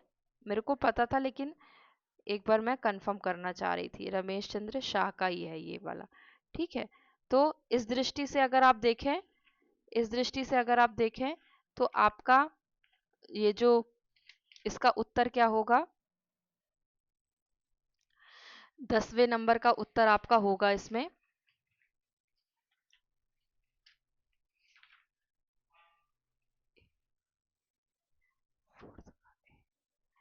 पहले का आपका आ जाएगा गबन का, दूसरे का आ जाएगा आपका नीला चांद, तीसरे का आ जाएगा आपका गोदान, और पांचवे का आ जाएगा आपका किस्सा गुलाम का। इसलिए मेरे को ये देखना था, क्योंकि इसके पात्रों का नाम भी इसमें दिया हुआ था, इसलिए ये इम्पोर्टेंट है आपके लिए, ठीक है। आगे हम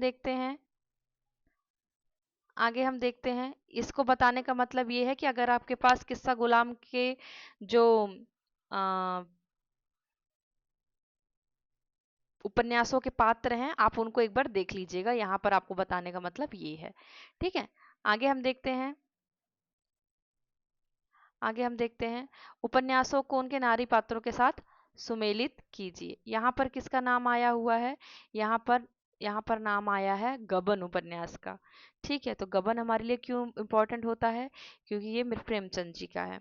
परख हमारे लिए इसलिए इम्पोर्टेंट होता है क्योंकि ये जैनेन्द्र का है, और ये जैनेन्द्र का जो त्यागपत्र उपन्यास है वो हमारे सिलेबस में दिया हुआ है, इसलिए उनके अन्य उपन्यासों के बारे में हमको जानकारी होनी चाहिए, इसलिए हमने यहाँ पर उसको लिया हुआ है। तो गबन गबन में हम देखते हैं, पहले हम क्रॉस कर देते हैं कि धनिया तो नहीं होगा।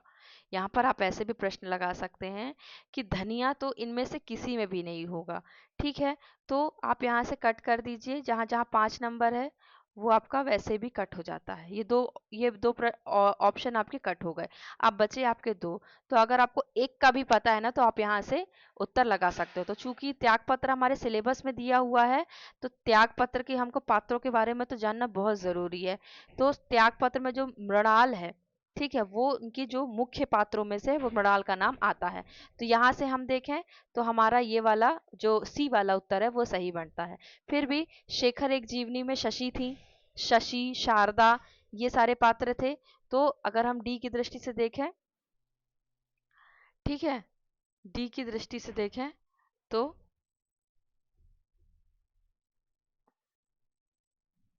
ये वाला उत्तर आपका सही बैठेगा।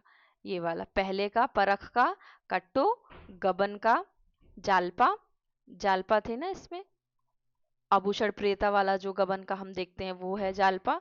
तो गबन की जालपा, परख की कट्टो, त्यागपत्र की त्यागपत्र की मड़ाल, और शेखर एक जीवनी की शशि।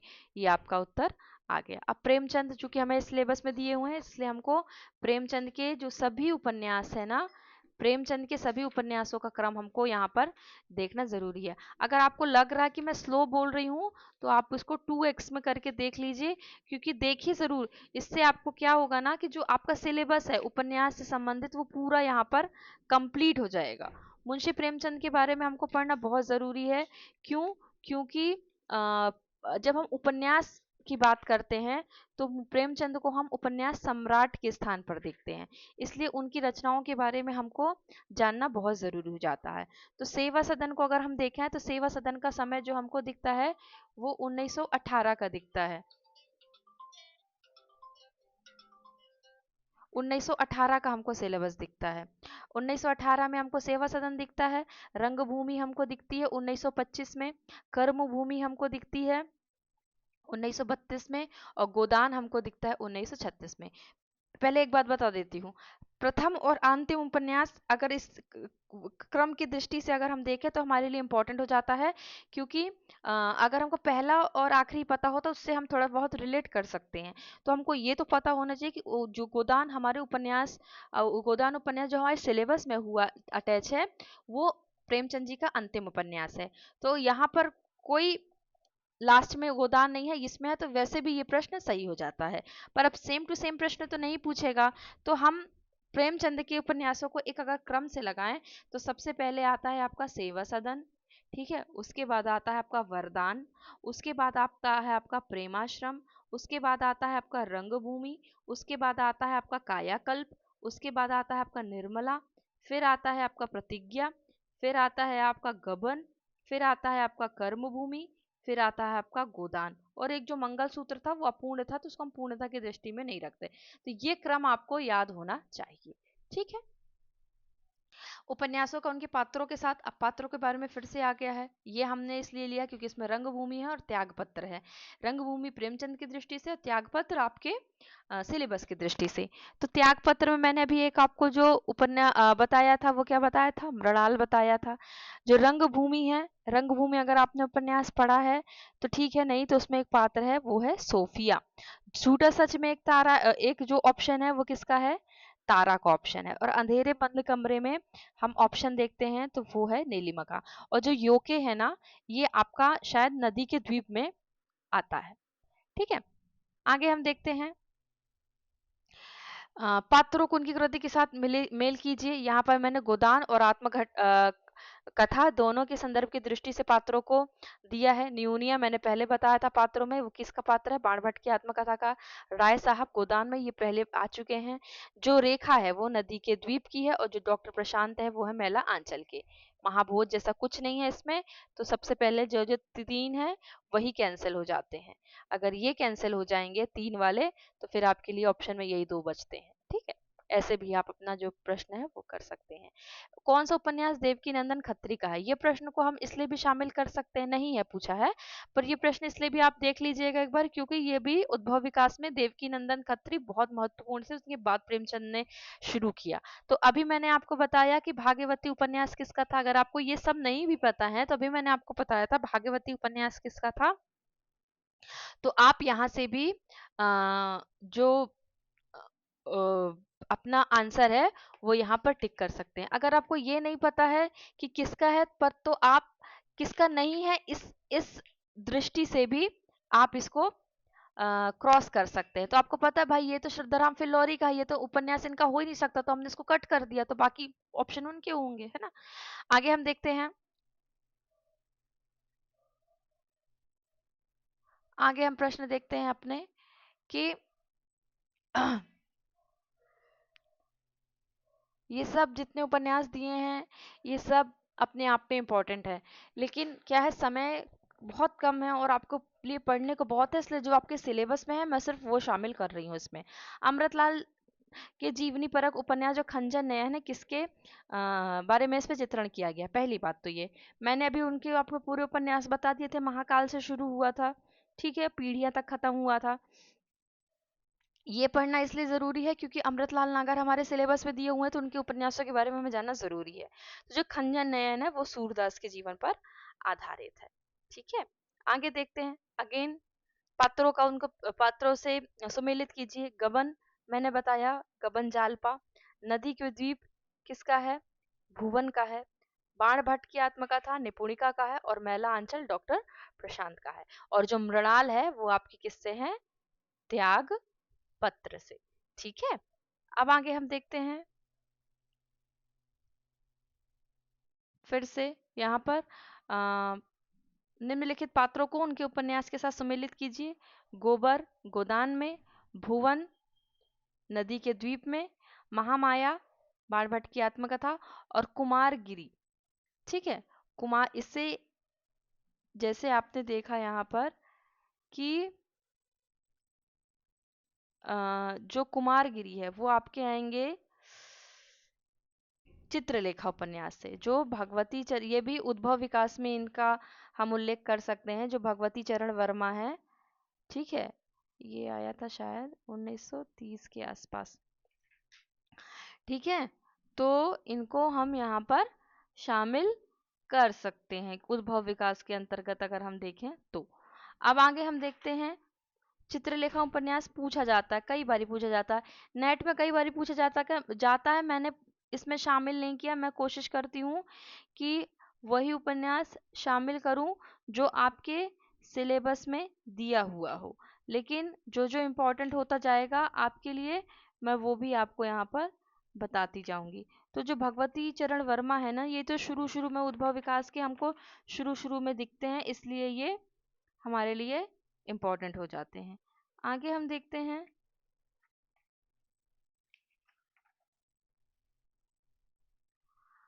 आगे हम देखेंगे किसको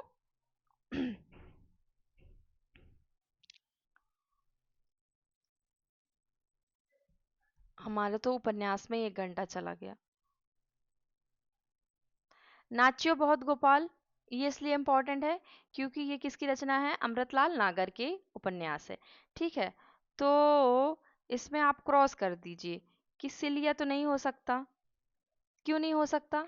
सिलिया क्यों नहीं हो सकता? क्योंकि सिलिया किसका पात्र है?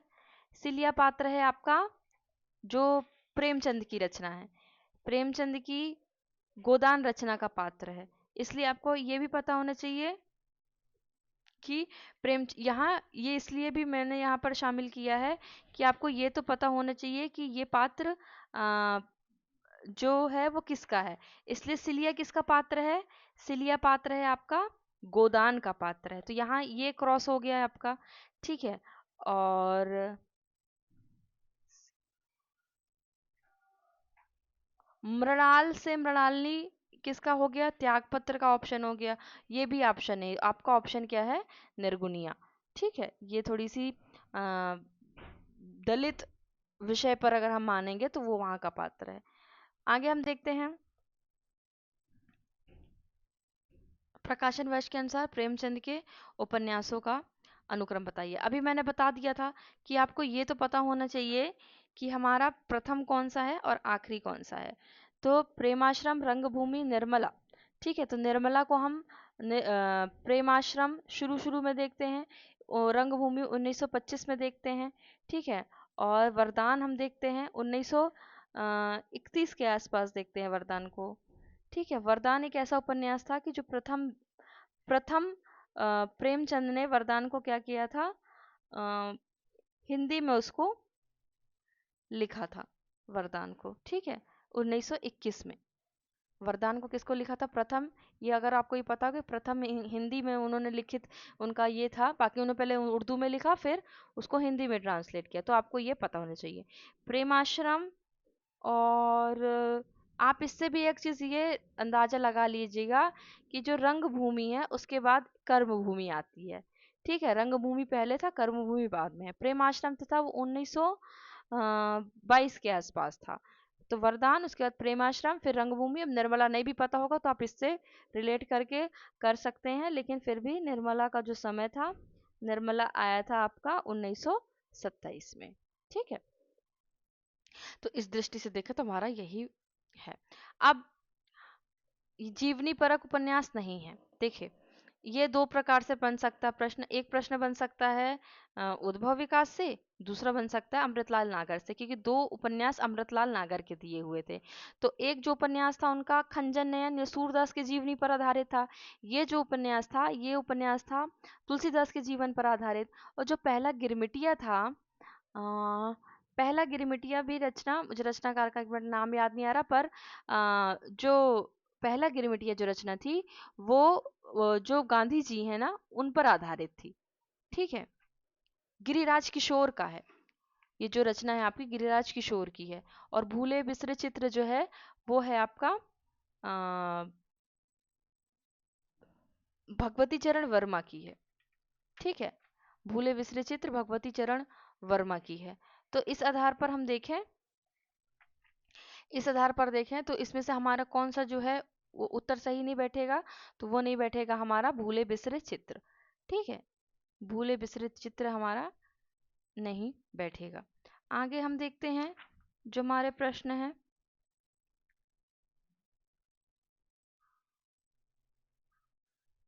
गिरिराज किशोर के कई उपन्यास हैं जो पूछे जाते हैं।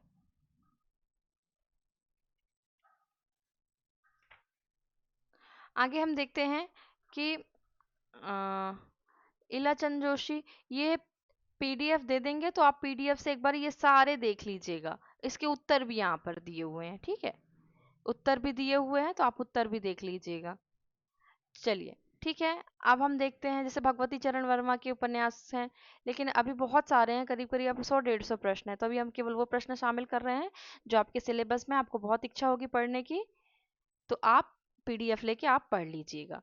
ठीक है, आगे हम देखते हैं कि उपन्यासकार को और जो उनके उपन्यास है उनसे सुमेलित करना है।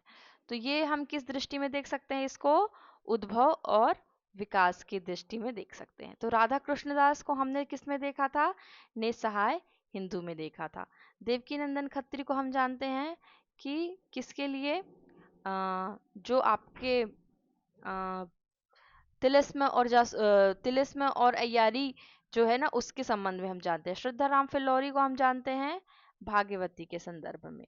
ठीक है, और किशोरी लाल गोस्वामी जो है, वो किशोरी लाल गोस्वामी का जो हमको,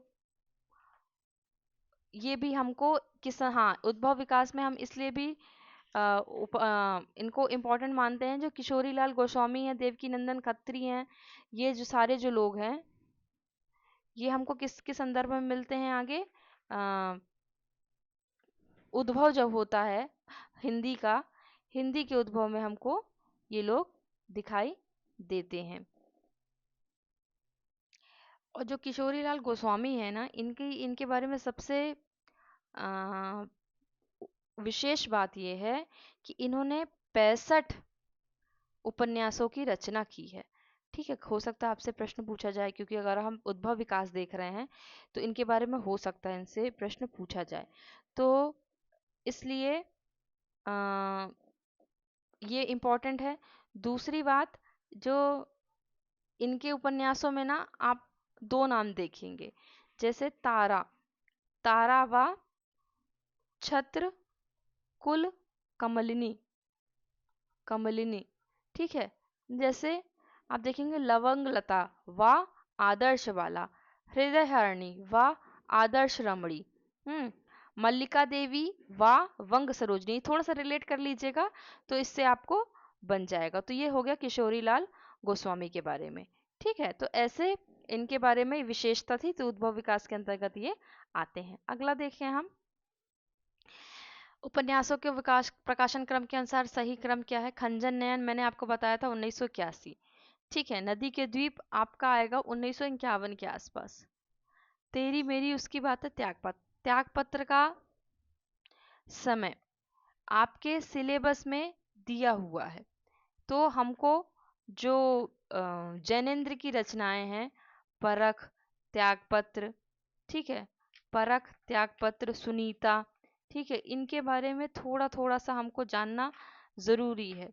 और ये भी जानना ज़रूरी है कि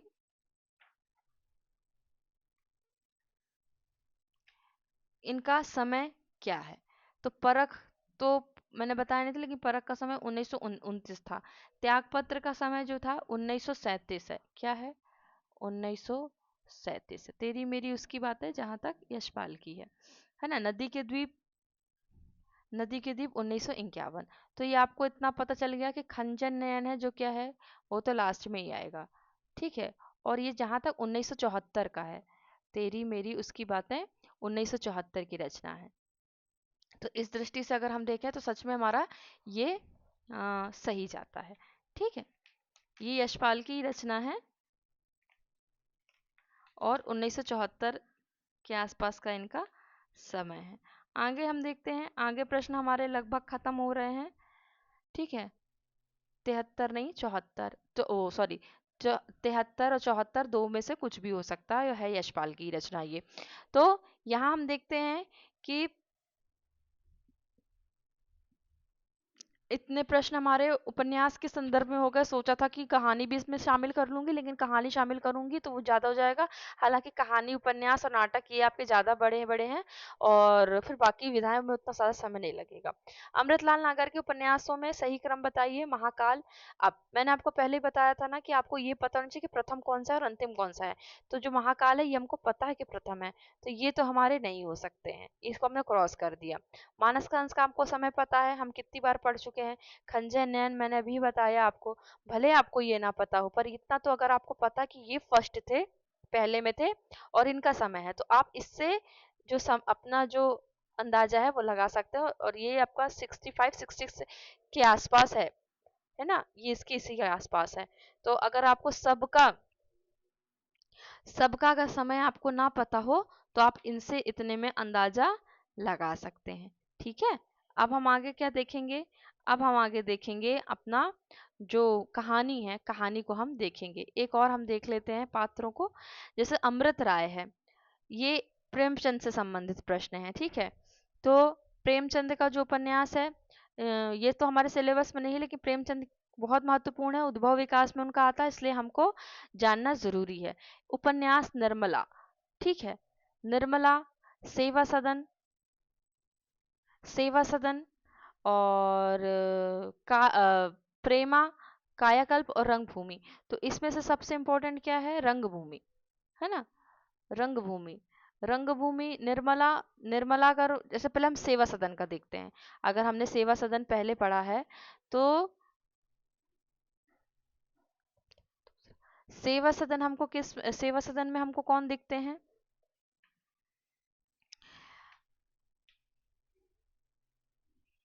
ये आपका जो प्रश्न है, यहाँ पर कितने प्रश्न हो गए करीब करीब आपके इस पीडीएफ में, तो आपके हैं बहुत सारे प्रश्न, लेकिन अभी की दृष्टि से अगर हम देखें तो आपको मैंने 50 प्लस जो प्रश्न है वो यहाँ पर मैंने आपको करवा दिए हैं, है ना। यहाँ पर मैंने आपको करवा दिए हैं। तो हाँ, हम सेवा सदन में देख रहे थे, तो सेवा सदन में हमको कौन दिखते हैं? कृष्णचंद्र। और उसके अलावा हमको दिखते हैं गंगाजली, शांता, सुभद्रा, कृष्णचंद्र, गजाधर, उमानाथ, पद्म सिंह, विठल दास, रमेश चंद्र, भगन राम, ये हमको सदन उसमें दिखते हैं। और रंगभूमि में हमको कौन दिखते हैं? रंगभूमि में हमको सूरदास दिखते हैं, नायक जो हैं, ज्ञान सेवक, है ना, ज्ञान सेवक, मिठुआ, विनय, सोफिया, भरत सिंह, सोफिया हमने लास्ट टाइम पे किया था, कुमारी, जानवी, ये हमको किस में दिखते हैं? ये हमको दिखते हैं रंगभूमि में। अमृत राय हमको किस में दिखते हैं?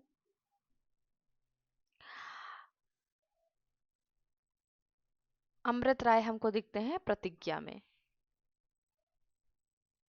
ठीक है, प्रतिज्ञा में हमको अमृत राय दिखते हैं। और इसके अनुसार अगर हम देखें तो ये वाले हमारे क्रॉस हो जाते हैं। ठीक है, और हमारा ये वाला उत्तर सही आ जाएगा। ये आ जाएगा हमारा निर्मला, और ये आ जाएगा आपका अमृत राय, प्रेमा। ठीक है, प्रेमा उपन्यास, प्रेमा और प्रेमाश्रम, प्रेमचंद के 2 उपन्यास थे। तो यहाँ पर हमारा जो उपन्यास से संबंधित जो प्रश्न है वो यहाँ पर समाप्त होते हैं। गोदान के बारे में एक स्टेटमेंट है कि गोदान ग्रामीण जीवन का महाकाव्य है, क्योंकि गोदान में समग्र युग जीवन का चित्रण है। पहली बात तो ये कि ये जो प्रश्न आपको यहाँ पर दिया हुआ है, ये प्रश्न जो आपको दिया हुआ है, ये किसी न किसी आलोचक का प्रश्न, मतलब किसी न किसी आलोचक ने ये स्टेटमेंट दिया हुआ है, इसके संदर्भ में आपसे यहाँ पर प्रश्न पूछा गया है। ठीक है, इसलिए भी ये इम्पोर्टेंट है। और दूसरा ये कि गोदान जो है वो आपके क्या है, सिलेबस में दिया हुआ है। तो ठीक है, तो ये तो सही है, ये सही है कि गोदान ग्रामीण जीवन का महाकाव्य है, लेकिन गोदान में समग्र युग जीवन का चित्रण है, ये गलत है। ठीक है, ये क्या है? ये गलत है आपका। आगे हम देखते हैं, रचना काल के अनुसार उपन्यासों का सही उपक्रम क्या है? सेवा सदन, अधखिला फूल, नूतन ब्रह्मचारी, बूंद और समुद्र। बूंद और समुद्र का मैंने समय बताया था, अमृत लाल नागर का है कि ये 55 से 60 के आसपास का है। सेवा सदन मैंने बताया 1918।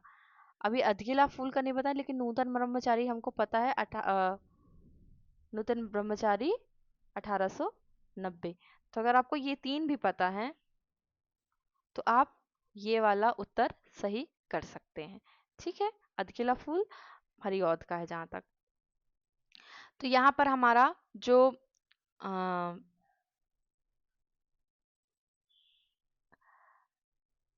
उपन्यास से संबंधित जो प्रश्न थे वो यहाँ पर खत्म होते हैं, क्योंकि उद्भव विकास से उपन्यास से बहुत प्रश्न पूछे जाते हैं। ठीक है, तो यहाँ पर हमारा ये खत्म हुआ। अब हमारा बचता है हिंदी कहानी। ठीक है, तो हिंदी कहानी को हम बाद में करेंगे, क्योंकि हम कोशिश करेंगे अगली बार और जल्दी करने की, क्योंकि फिर हमको ना टाइम लग जाएगा। तो आज मैं आपका पूरा एमसीक्यूज यूनिट 7 से संबंधित आज मैं पूरा एमसीक्यूज आपको करा देती हूँ। क्लासेस बड़ी होंगी, पर यदि आपको पेपर क्रॉस करना है तो आपको पढ़ना पड़ेगा, और अगर आपने पढ़ लिया है तो इससे अच्छी कोई बात ही नहीं हो सकती। तो चलिए ठीक है, वीडियो देखने के लिए आपका बहुत बहुत धन्यवाद। मिलते हैं अगले वीडियो में।